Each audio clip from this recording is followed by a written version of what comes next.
Le microprocesseur est le cerveau de l'ordinateur. Il est composé d'une puce sur une carte électronique. Préparer la puce pour la poser sur la carte est une opération délicate.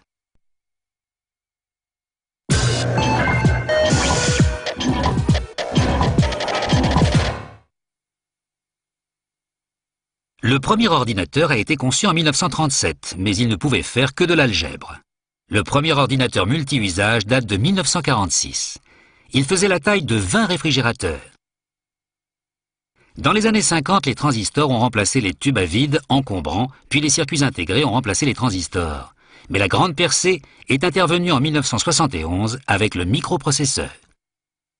Tous les composants réunis sur une puce minuscule, ce qui a rendu possible la création de l'ordinateur moderne.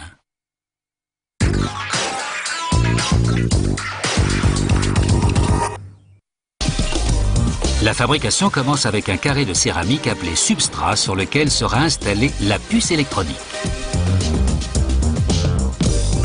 La surface du substrat est recouverte de flux, un composant chimique qui le rend adhérent. Cela maintiendra la puce en place jusqu'à ce qu'elle soit soudée.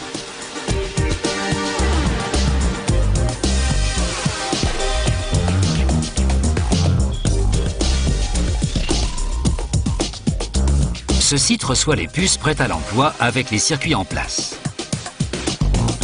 Une puce est posée sur chaque substrat. Une lumière à infrarouge permet à la machine de déposer la puce à sa place exacte.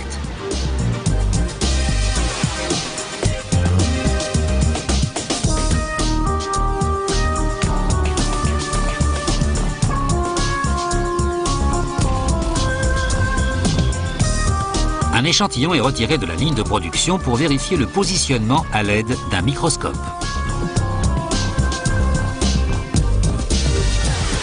L'arrêt suivant est le four de soudure à une température de 360 degrés Celsius. La chaleur fait fondre de petites perles d'étain placées sur la puce et la lie au substrat. Puis on soude un couvercle d'aluminium sur chaque puce. Ce couvercle a deux fonctions: protéger la puce et dissiper la chaleur qu'elle génère.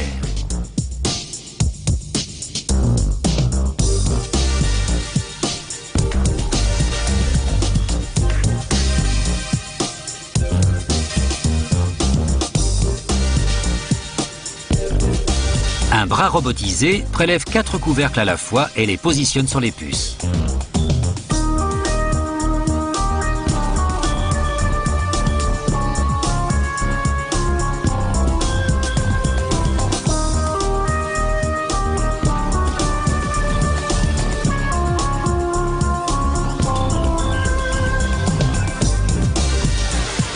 Elle passe au four de soudure à 150 degrés Celsius pendant 1 heure.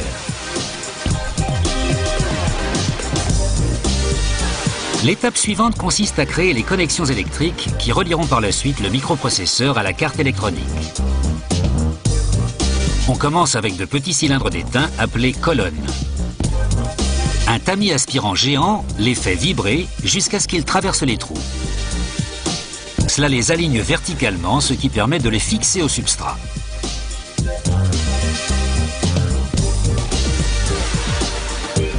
On étale une épaisse pâte adhésive qui fixe les colonnes verticales par le dessous.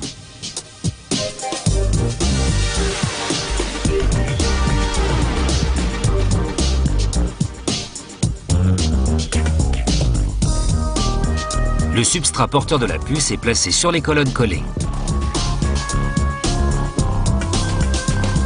Le résultat est une puce électronique avec 1 millier de connexions.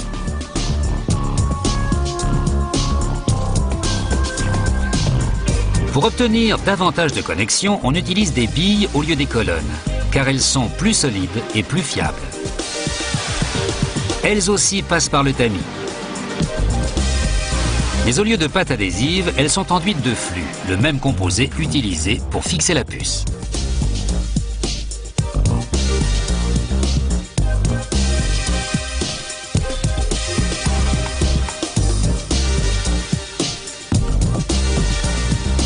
Le microprocesseur est plongé dans un bain d'eau et de solvant pour retirer tout excès de flux et d'agents de contamination.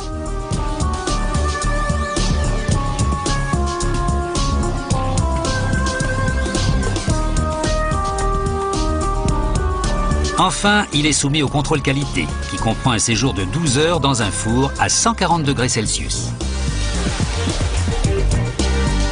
Le microprocesseur est alors transmis à une autre usine, où il est soudé à une carte électronique. Le petit cerveau est prêt à travailler.